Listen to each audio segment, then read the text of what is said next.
שלום לכם חבר'ה, ברוכים הבאים לערוץ השני שלנו, ואני אומר שלנו כי עד עכשיו יצא לכם להכיר רק אותי, אבל בדרך כלל אני אומר אנחנו, ולכן בערוץ הזה יעלה תוכן של שני החבר'ה האחרים שהיו איתי מהרגע הראשון, ותוכן שלי כמובן. כרגע מסיבות טכניות נמצא איתי רק אחד מהם, קוראים לו אביב. אביב, בוא תציג את עצמך. אז שלום, קוראים לי אביב, ואני בן 17 בכיתה י"ב. כמו שדוד אמר, אני וכפיר עזרנו לו בתחילת הדרך עם הקמת הערוץ. עוד קצת עליי, אני משחק במחשב כבר כמה שנים, אני משחק בעיקר ב-FPSים, כמו מדל of Honor Warfighter, Battlefield 3, Call of Duty, Minecraft ודיאבלו 3. הערוץ הזה בא כמענה לדרישה של רבים מהצופים לתוכן נוסף ממשחקים שונים, ולכן החלטנו לפתוח ערוץ נוסף שבו יעלה תוכן שלנו ביחד ולחוד. חוץ מאביב, יש עוד בחור שתכירו בהמשך, קוראים לו כפיר והוא בן 17 גם כן. המצב הוא שכרגע אנחנו שלושה, וכל אחד בא עם אופי שונה. אביב הוא בחור יותר רציני, וכפיר הוא, איך נקרא לזה, יותר הסטלן שבחבורה. ולכן החלטנו שכל אחד יתרכז יותר בתוכן שונה.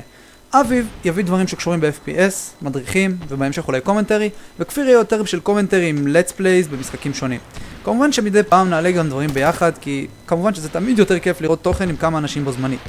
טוב, אז אביב, בוא תספר לנו למה אנשים יכולים לצפות מהערוץ הזה. אז בערוץ הזה דברים מעט שונים מהערוץ הראשון, פשוט בגלל שיש ביקוש לתוכן נוסף, ואין לנו רצון להתחיל בלגן עם התוכן שעולה בערוץ.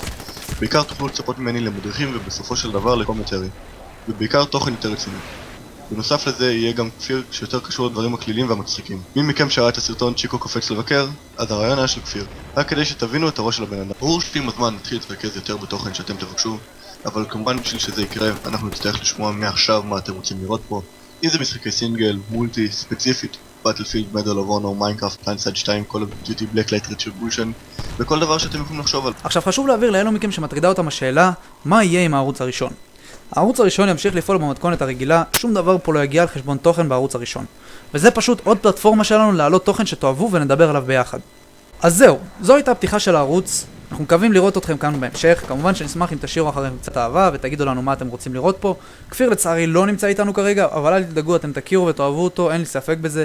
גם אביב הוא בחור שקל לאהוב, ככה שאני מאמין שתצליחו ליהנות פה באותה מידה כמו בערוץ המקורי. אז שוב פעם, כמו תמיד, נתראה בפעם הבאה.